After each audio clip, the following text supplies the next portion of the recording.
myself. I'm worrying for whoever in the room has low hearing and needs that extra help, which is kind of the whole point of my talk today. So we're going to talk about using text to design for all learners. Works really well with what Ken Shelton was talking about this morning, so I loved all that stuff, so I don't feel too bad if people decide to go there and listen to his next session instead of my own. Like my own people went up there, so fine. I love this. This is my favorite presentation I do. And so I kind of keep adding too many slides to it, so we'll go off on tangents today, and that's all good. So again, that website, all lowercase letters, bit.ly/make accessible, will take you to the resources for today and the updated slides and some other stuff. Oh, that changed color really quickly. I also like to call this one size fits all, fits none. That's a good way to think about it. Because I think that's a catchier title, and I'm horrible at making titles when I submit proposals, but that comes to me afterwards always. But pretty much that's how I feel. One size fits all, fits none. If I go into a store and I buy a one size fits all hat, it's not going to fit this head. Not because I have a big ego. I do like myself. But no, it's because I have a big head. My son deals with the same thing as a kid. He can't get a one size fits all kid's hat at 8 years old. He needs an adult hat, big head. It doesn't work. And that's the same thing you heard from Ken this morning. You know, it's homework. One size fits all, fits none. You can't do one thing for every kid and expect it to work. It doesn't work that way. Give you a little more information about myself. First off, I'm a tech coach up at Ames High School. I've been doing that for the 6th year. Before that, I spent 9 years in a science classroom. Some one-to-one, some not. My website's donovanscience.com. Also, find me on the Friendly Disruption podcast. We're also doing ours live after lunch if you want to go and come and listen to us. Otherwise, you can go to that website. And I think I need to update the last link. I forgot to do that. I just realized that now. But you'll see all of our podcasts on there for that. I'm also running for IATech boards, a vote for me. Not above shameless self-promotion, as I say. So, vote. All right. That's me in elementary school.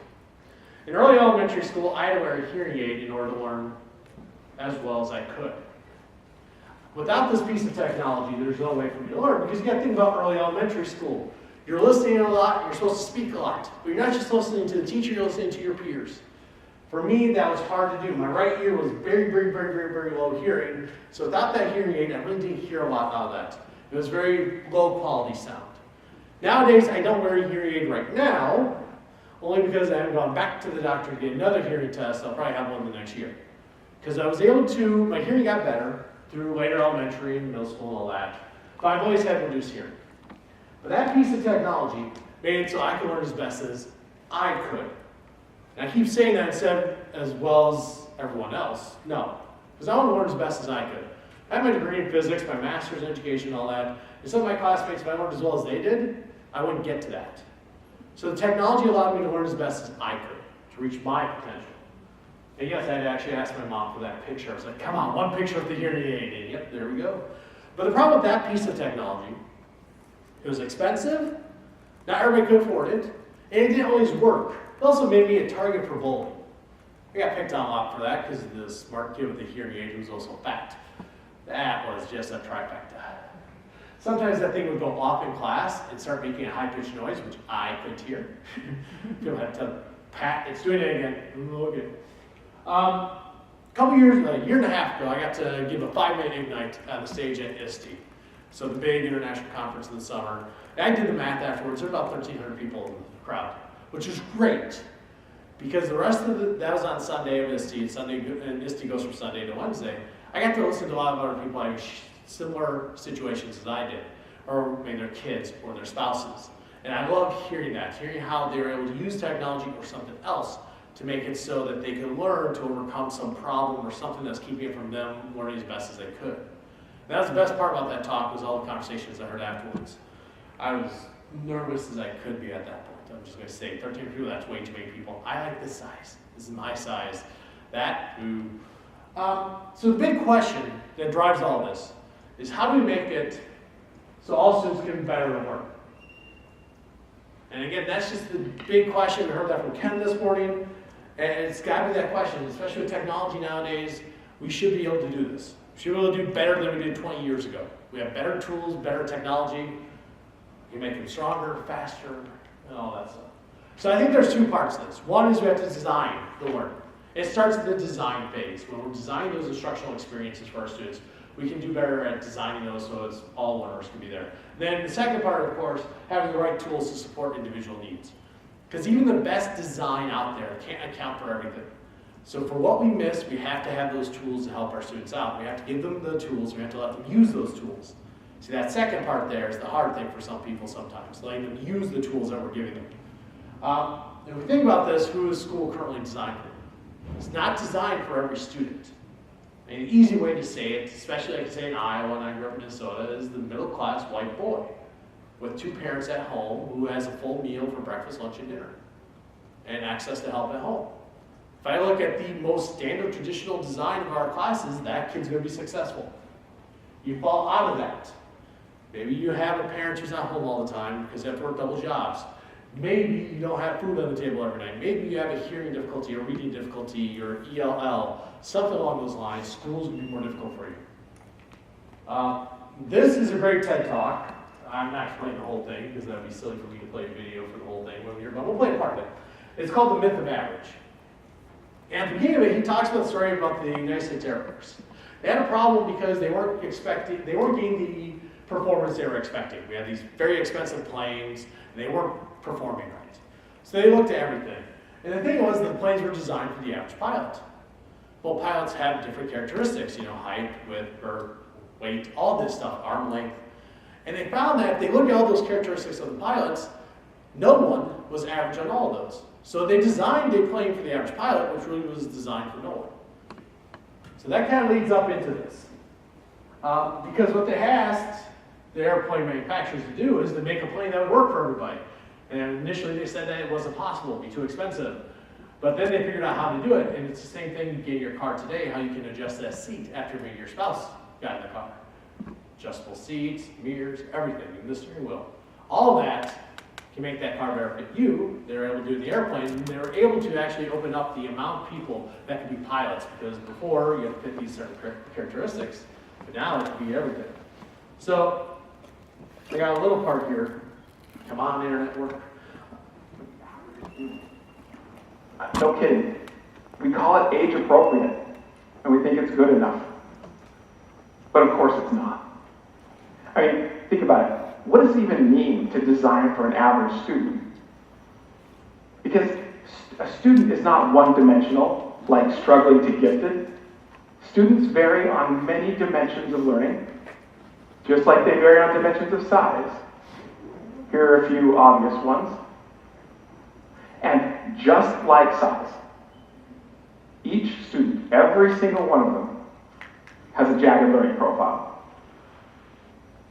Meaning they have strengths, they're average at some things, and they have weaknesses. They're kind of like stopping right there. I won't recommend videos. All right, and we think about our students in the classroom, they're going to have the same thing. Some of them may have better memory than others. I have a horrible memory. The only way I remember where I was today is because I kept looking at my phone to see what room I was in. Couldn't remember 320.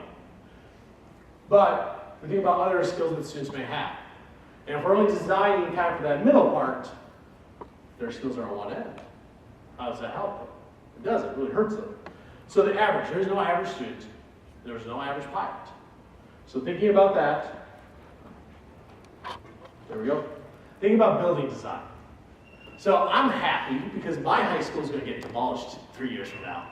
Because we're going to get a new high school. Because our high school was originally built in the 1950s, which wasn't really a great time to build high schools, apparently, that were accessible. But, since the laws have changed, we have to make buildings accessible now. We retrofitted those schools. We added ramps, we added an elevator. But for a student in my high school who is in a wheelchair, the elevator is on the far, far end of the school. And if they have to go from science to the second floor for class, that means they have to wheel themselves from there all the way over there. Now, I get my 10,000 steps easily each day, so you can imagine how wide our school is. They have to go up the very slow elevator, and then they have to get all the way to the class. It is not accessible to them, even though it was retrofitted to be, made accessible. So even that means that if we could design it better at the beginning, our new high school is going to be awesome. I can't wait to see it. I keep seeing these models, and I'm just happy because it's going to be great. But the other thing about that is that we added the ramps, we added the elevators, and they help more than just those people who originally the law said we had to help them with. Because if you're somebody who does, let's say I throw out my back, I can take the ramp instead of the stairs, it's gonna help me out. If I'm a mother pushing my kid in a stroller, that's another thing. If I'm a delivery person. If there's a lot of these cases where all those things we had to add to a school because to help somebody in a wheelchair are actually helping out more people. It's not hurting them, it's actually helping everyone. So thinking about designing things, we design for the edges. We actually can help everyone else. So we're gonna go to the thought activity. And for those of you who've read the book, I'm gonna reference it in a second, so Craig, you have to be quiet. I'm gonna get a little thought activity for you. All right, so the Rubik's Cube. I once had a student who loved Rubik's Cubes. I mean, he loved it. His graduation party, Rubik's Cube cake. Everybody got a little Rubik's Cube gift. I mean, there's Rubik's Cube everywhere. He would bring a different one each day to his class. And it'd be like weird ones too. Now, I don't play with them because I have no problem with that. Now, how would we, there we go. How would you design a Rubik's Cube so more people, including blind people, could solve it? Now think about this, talk with your neighbor. How would you design a Rubik's Cube so more people could use it?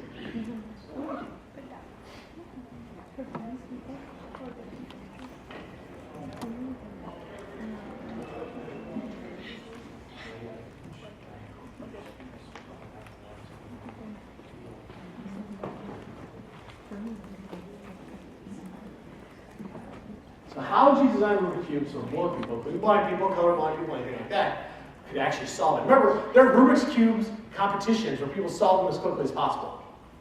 I can't do that. I fidget with it too much. All right, that's enough time. Who has an answer? You have different sounds that it makes when you touch the different colors. All right. Tactile, like different, yeah. Okay. Did anybody say Braille? All right. Somebody has to say Braille because people think blind people Braille. That's great. Thing is, this deception is not a lot of blind people actually know Braille. It's not really that widely of a language. And so by making it Braille, we're actually not making it that accessible. And what if I just had a cube that was just all white on the edges and just Braille on some? That's not accessible to more people, right? But the tactile one, actually I kind of like the hearing one, but the separate problem is I can't hear that well. I was finally able to buy this off Amazon. I was so happy. Because if it's on Amazon, I'm going to buy it. I have a problem. It's a tactile Rubik's Cube. Looks like a normal Rubik's Cube until you look at the little pieces here. Red has a square, green has a circle, yellow has 9 dots, white is flat. So this is a Rubik's Cube that almost anybody can solve, unless you don't have arms, or you don't know how to solve this. I mean, at least you have the ability to solve it at this point, because I can see the colors, and if I can't see the colors, I can feel it. And the shapes are distinct enough, I can still do it pretty fast. That I can probably tell just real quickly what that shape is, and thus what that color is. So this tactile Rubik's Cube, which by the way, you can buy for $15 on Amazon, free 2-day shipping. That means I buy it. My wife just stops asking those questions anymore. Why are you buying that? Because it's for a session. This is something you can do. So designing it, thinking about it, what's most accessible when I'm designing something? This is very, very, very, very accessible. If you want to look at this later, you can. I'm not going to hand it now because some of you be distracted, and I'd be distracted, so I'm going to put it away. So thinking about that Rubik's Cube, because I got that example from this book, Universal Design for Learning, Theory and Practice.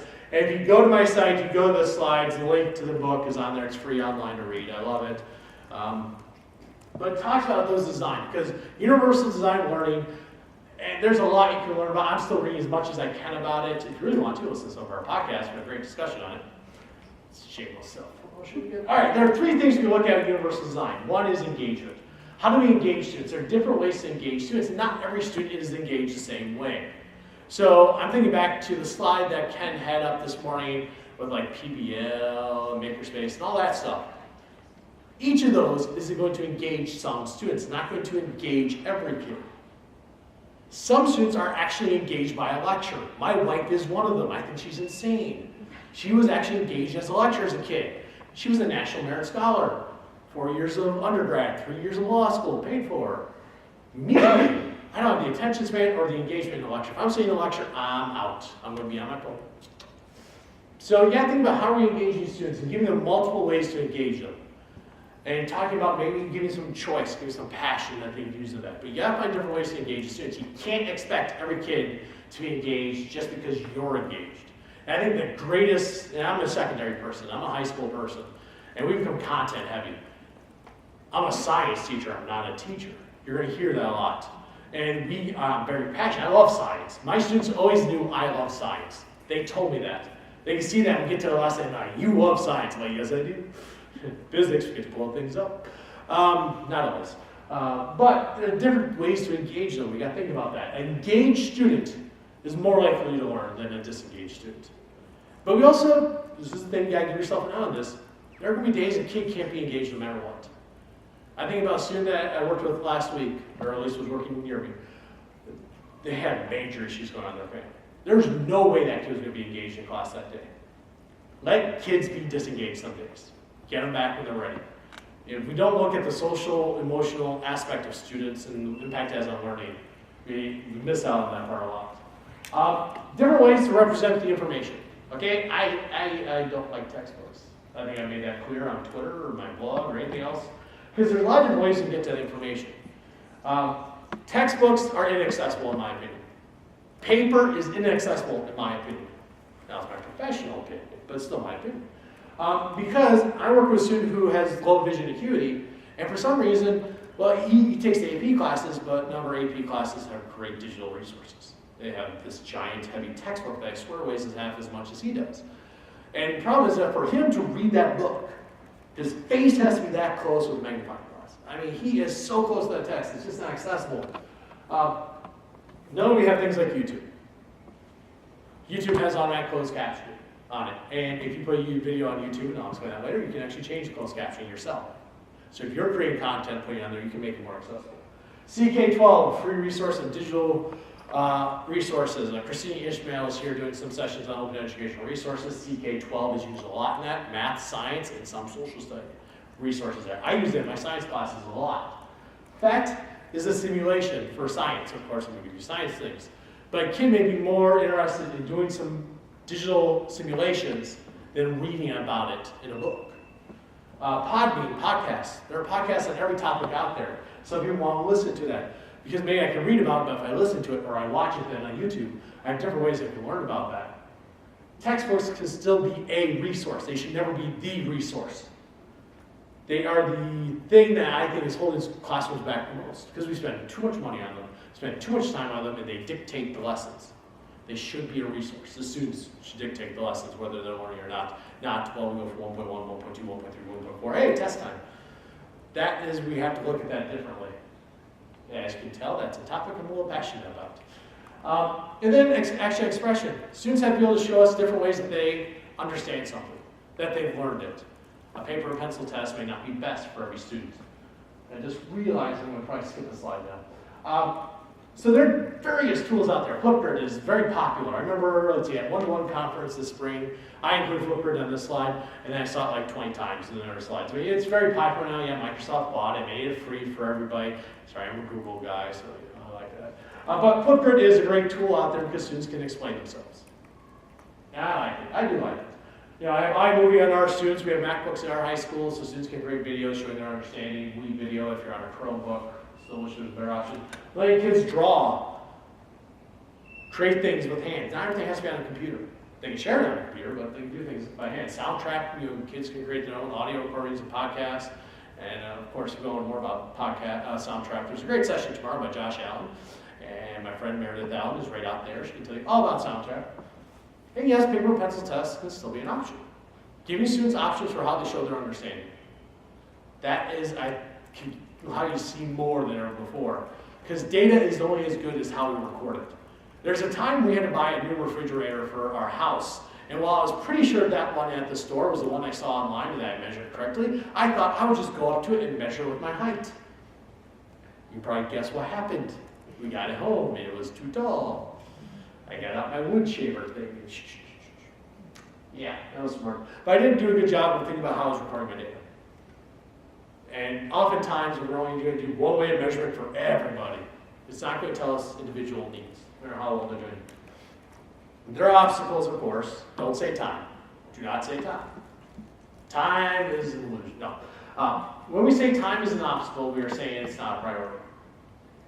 When we say I don't have time to do it, we need to say it's not a priority. We find time for our priorities. Even when we're pulled in many different directions, our priorities always find time for it. So if it is something we care about, we're passionate about, and we're sure about, we make time for it. So I'm going to say that there are many obstacles that will be your way. Maybe your school blocks YouTube for some stupid reason. Or they block some resource, again, for some stupid reason. Not because students can learn, but because, hey, that kid may be wasting time on it. That's a stupid reason. Thinking about those obstacles. Wow, that's so dark. I gotta change that color. Oh, I just forgot how dark these projectors are. Now, I was gonna do this, and I kind of went in a little bit too fast past it. So think about these. These are three, I try to think about three typical things that happen to a student each day, or at least throughout the course of the day. One, reading a section of textbook and answering questions. Again, I'm at a high school. Just know that. Number two, giving a presentation using a poster board. And three, a paper and pencil multiple choice test. I want to give you at least a minute or two. Talk with your neighbors. What's a different way we could do those things that would be more accessible to more students? And see if you can pick out where the, well, if I use Ken's words, the inequity is in each of those situations. All right, so talk to your neighbors. Listen to me enough.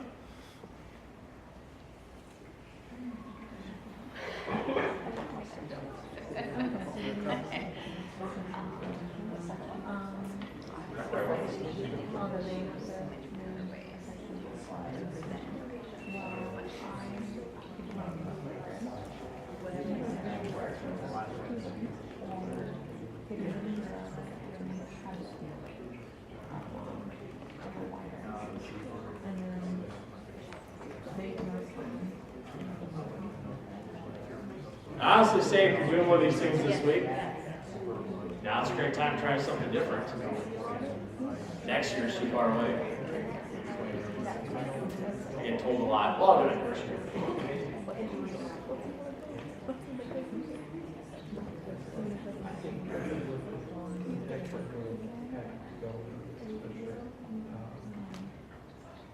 Now, I think I've said this multiple times, I'm a secondary person. Things are a little more different at the elementary level, I get that, so you may be elementary in here. But number one happens a lot at the secondary level. So somebody give me something better to do that's more accessible than number one. Have you watched a video on it? Okay. What about answering the questions then? Maybe Flipgrid or we do audio record. Put it online and use Snapchat. All right, Snappery. Talk about that one a little bit. Yeah. Depends on the purpose of the questions. Are you questioning for accountability or to see if they've learned it? So then you could choose different response styles. If you want to do a formative assessment, they could be discussing and you could walk around and see if they're getting it. But if it's accountability, then using something. And accountability doesn't really get to learning, does it? Just if you did it or not if you actually learned anything. You gotta stop doing that, by the way. I like learning, not check boxes, as I get told a lot. All right, I'm gonna come back to one in a second. Two, giving a presentation using a poster board. And yes, that is one I hate. I hate poster board. I know there's poster board out there, but we'll get to that in a second. What's something else that you do? Doesn't even have to use technology, I can say that.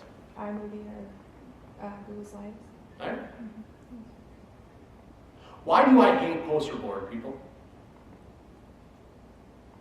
Okay, I'll ask the question. Does the school provide the poster board? No. No, we make people go out and buy it, don't we? And kids are buying poster board.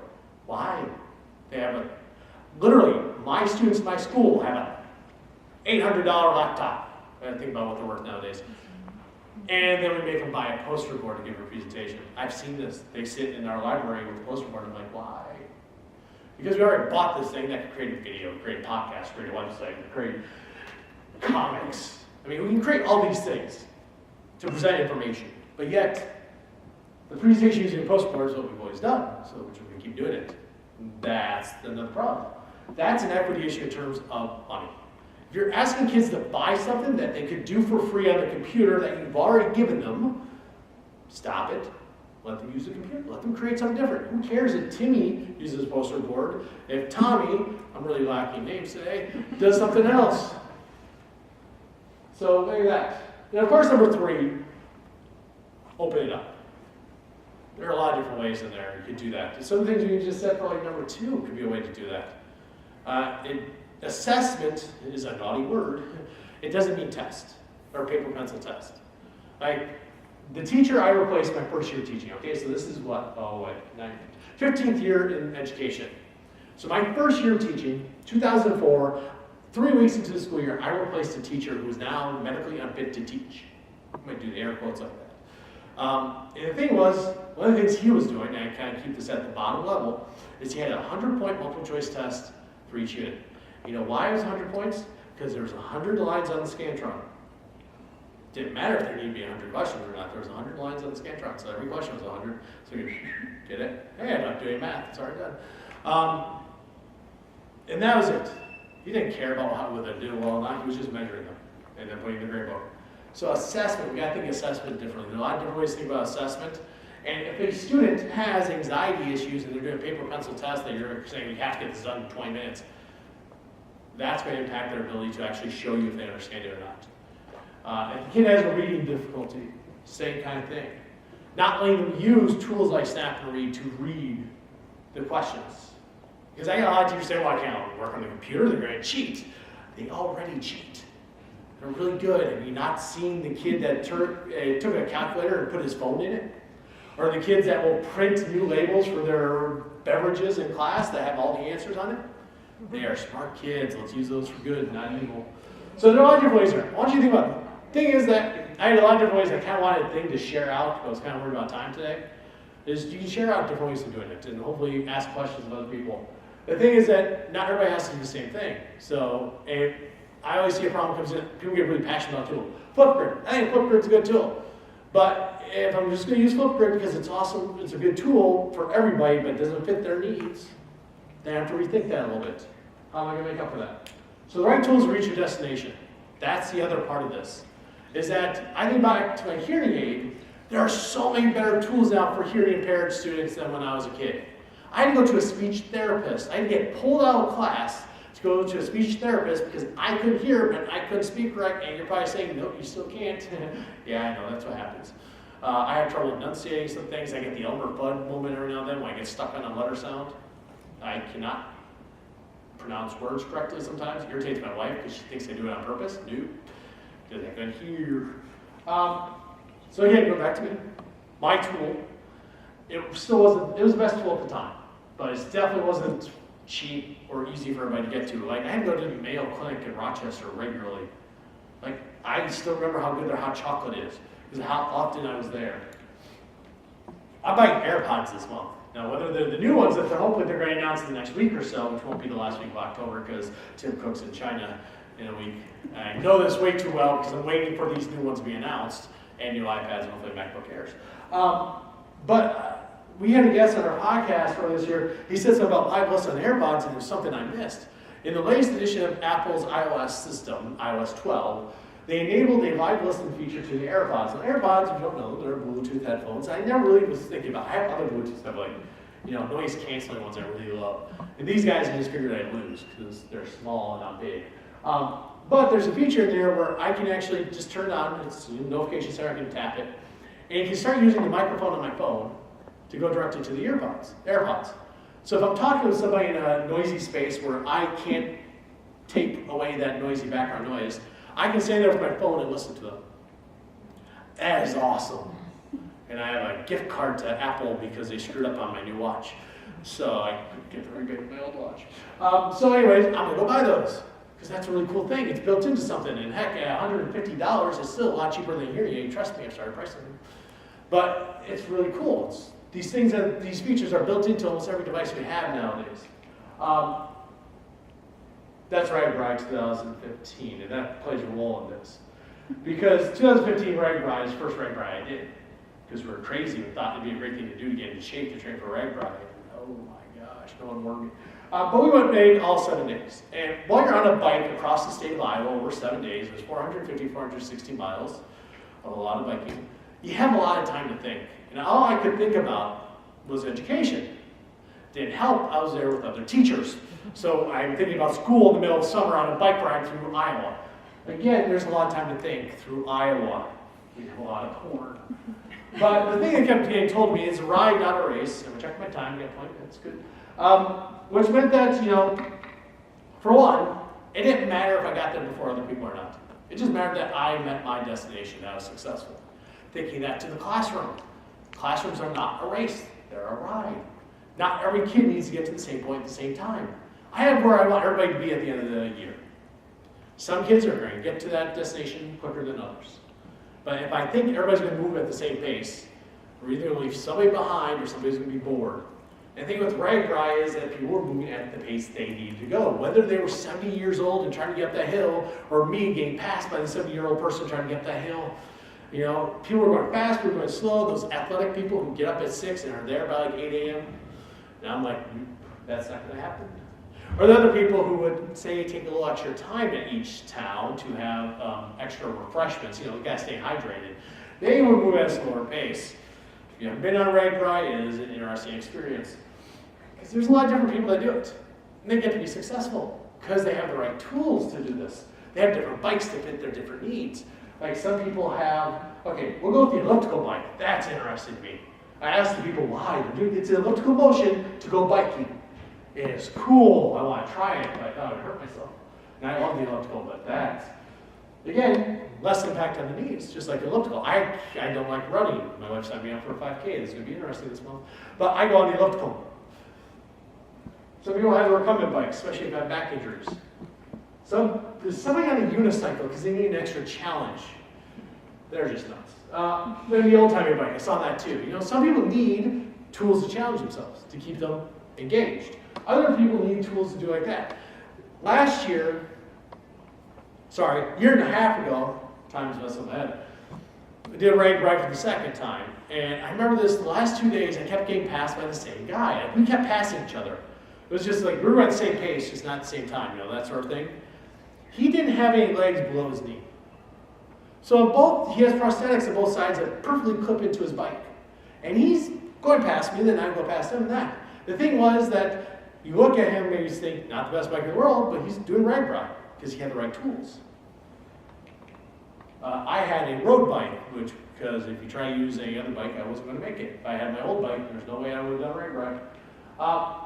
There's a year I had a deaf student in my classroom who had to have a signer next to me. I was teaching science, environmental science. I had to say words like photosynthesis, and she had to sign that. I always felt bad about that. I give her a little warning, like, here are the big words coming up today. So something, he needed that tool, but there are other things available to him. And if I was thinking at that time, because I wasn't thinking about this at that time, and it's okay, I know better now. Once you know better, you do better, Maya Angelou. I could have done so many things better for him, knowing that I understood his hearing difficulty, but my lesson design was still archaic. It wasn't taking him into account.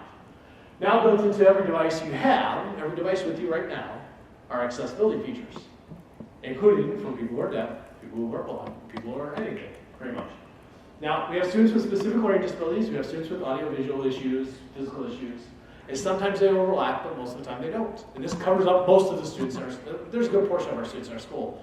Like 1 out of 8 students has a identified learning disability. Then take the kids who are vision issues, hearing issues, social anxiety issues, those are skyrocketing. Now you see recovering more and more students. So it's not just maybe that one kid.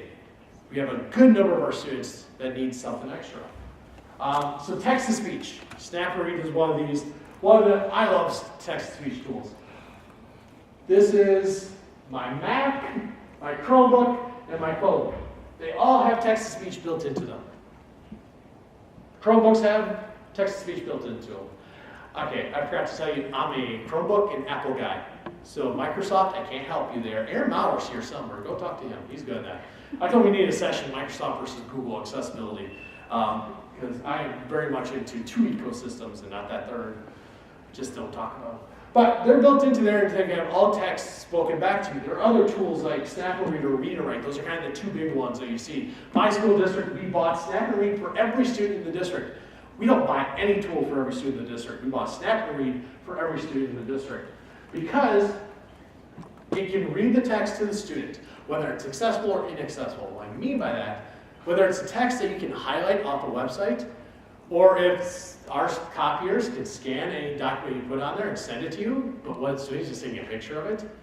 So it's an image. It's a JPEG, really. It says PDF, but it's not a PDF, it's a JPEG. It can read that.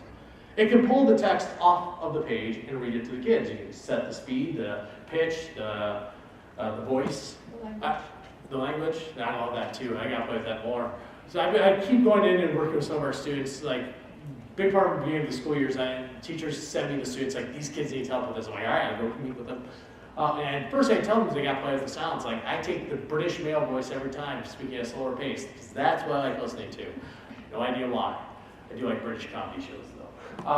But both of these tools, they have other tools beyond that. They're not just a text-to-speech tool, although the text-to-speech is very useful because the kid has dyslexia, kid has ELL, a student that is vision impaired. Easily do that. Or a kid with attention deficit issues. Yeah, that's me. Because at the end of the day, my attention is not great, but for some reason, I do better if I can watch it being read to me. Because Snap and Read will highlight the word as it reads, and that actually allows me to focus better. And I work with some other teachers who need that too, and they use it. Read and Write has some other great features in that, but again, my school uses Snap and Read. These are paid tools. You do have free, but sometimes you get what you pay for. But know the free is available out there, because we also have things like Chromebox, which is a Chrome extension you install, and once you want a little bit more features on your Chromebook for text-to-speech, you can do that. Speak It is another Chrome extension you could have. Again, these are all on the slides on that page, so don't worry about getting all of it, because I'm probably going to go a little faster now. 14 minutes. So those are all there. And again, like, if your phone has this, there's a lot of great apps on your phone. I'm not going to get my phone because it's going to distract me. But there's even apps on there. Now I can't remember the name. Talked about it on our podcast. I think I can remember.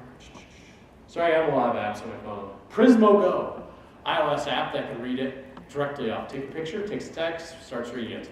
I showed this to a student I was working with because he had his phone out next to him. Like, hey, I have trouble with that. And I knew the teachers he had. I knew he wasn't going to get access to digital resources. It was going to be paper. The other thing that is, I started talking with our English department because they like buying books. Of course, they're English teachers. They like books, but they buy paper books. So I asked them, like, why don't you guys, when you buy books, you're never going to buy a class set or something like that, buy a couple of digital copies from the start. Because throughout the year, I get requests from people like, Pat, help me find a digital resource for this kid who has dyslexia, who needs a digital copy for Snap and Read to read it to him. Like, okay, I'll try, but we're probably going to have to buy it off of Kindle. If we can do that from the start, we're accessible from the beginning instead of trying to catch up at the end, because it can take a couple days for us to get it ordered. So it's something to think about there, too. So the opposite of this is speech to text. So speaking on that, and I love that Google Docs has this built in under tools, voice typing is what they call it. Because I got some students that have some cognitive issues where, well, especially if they're really bad spellers, they tend to psych themselves out before they put down any words, or if they have trouble just thinking if that's a good sentence or not, they're never going to get anything down on a piece of paper. So if they're talking, though, they have no trouble talking. Let them talk. They can always fix the grammar and stuff later, especially because Grammarly now works in Google Doc. But voice typing is built into every single Google Doc. They can use this. 2 years ago, we had a kid that lose his thumbs in a woodshop accident. Didn't think that actually happened. It actually happened. And you think, well, you can still type with these fingers, right? Nope, nope, nope, nope. Because there's so much damage in there, his hands were wrapped. And he had like 2 clubs. He could maybe poke out a finger every now and then. He was using voice typing because he still had a month to go in the school year. He had finals and papers to write, so he wrote them using his voice. Google Keep, one of the primary apps I use on my phone, like the new screen time in iOS 12 tells me I use it a lot, because I do. Every time we go on a drive somewhere, my son and wife fall asleep right away, so it's just me with my thoughts, and that's never good. So I get out Google Keep because I can have it record what I'm saying. It will do the dictation right away and keep the audio file in case he did a bad job, because I don't enunciate. But that's built into Google Keep on the mobile app, not on the desktop app yet. I keep saying yet because I keep hoping it's coming out. Open Dyslexic. This is a Chrome extension that will change the font in any page or document, or most pages and documents, to the Open Dyslexic font. Now here's the thing. There's not a conclusive proof that this works for students with dyslexia. Remember, there are multiple forms of dyslexia. But it's free, and you just click a button, so why not try it? Even if the student thinks it works, can't help. It's free, you click a button, install it, try it. Don't say, well, I don't know if it works or not, I need proof. No, you don't, just click a button. Try it, let's see if the kid figures it out. That's free Chrome extension, by the way. There's actually multiple Chrome extensions that'll do that. This is the one I had installed. And you see it has an on-off button. That's why I like it. So I have a lot of Chrome extensions. Beeline Reader, it will alternate colors of fonts for you. So you can kind of see where there's separation so kids can determine a little bit more where they are in the text. It can dim outside things, distractions like the shiny stuff on websites. So Beeline Reader has some nice purposes for that too. Again, if a kid has attention issues or dyslexia, this can really help them focus in on that. Along with Mercury Reader is a great Chrome extension to remove all the ads and stuff when you're looking at a website. Because we give kids access to online resources, we need to make sure that they're not being a detriment to their learning. Like I installed this on my wife's computer, okay? I want you to understand that. My wife, who was a lawyer, now doing something else, diagnosed ADHD as an adult, or ADD. I have ADHD, she has ADD. We're a good combo. But this helps her focus because she's easily distracted by shiny things. I call them squirrel moments. Stay focused. I said I don't want a school blocking all these sites for kids, but what if a kid blocks their own sites? Your kids who have attention issues need to learn how to control that. This is a Chrome extension they can use to turn off their access to sites they say they shouldn't go to. Teach the kids how to help themselves instead of thinking you have to do it from the big level. A couple years back at a former school I was working with, I had a flipped classroom. All my videos were on YouTube because YouTube's everywhere. Why not put your videos there? Second period, half the hands went up. Like, Mr. Donovan, your videos aren't working. I'm like, what do you mean my videos aren't working? I'm sure it's just, oh, it's blocked. Give me a second. Because me and the tech director and the principal had a talk. They were blocking it because a couple kids were watching music videos in study hall. Oh, that's a shame. My kids needed to learn, and they blocked it for the wrong reason. Teach the kids how to control themselves. Help them, I don't know, learn. I think that's our business. This is a Chrome extension that you can easily use on that. I do have if you go to my blog, I'm going to have a post coming out next week or so. I've just finalized in my head. Managing the digital distractions. Because that is a tough thing for a lot of our kids to do.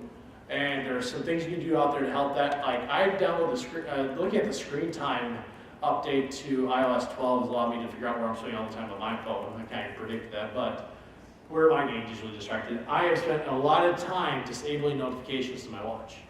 I only want those notifications I really want. Like right now, my watch is on Do Not Disturb. So I'm not getting disturbed while I'm trying to talk to you guys and focus.